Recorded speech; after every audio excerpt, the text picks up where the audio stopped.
The sound of one hand. Once, a young monk came to a Zen master and asked, "Master, what is the sound of one hand clapping?" The master smiled and said, "If you truly wish to know, go and meditate on this question. Return only when you have found the answer." The monk bowed deeply and went away.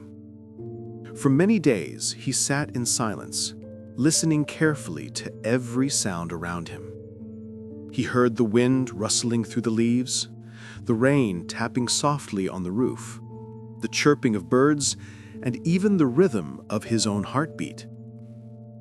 After a week, he returned to the master and said, "Master, the sound of one hand clapping is the sound of the wind through the trees." The master shook his head gently. "No, that is the sound of two things meeting, the wind and the leaves. Go back and listen again." The monk meditated for another week.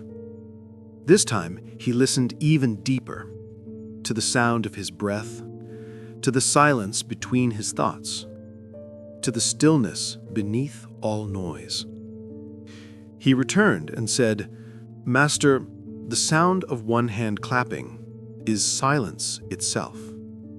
The master smiled again, but said, "Not yet. You still think silence is something to hear. You are still listening with your ears." Confused but determined, the monk returned to his meditation. Days turned into weeks. His mind grew quiet.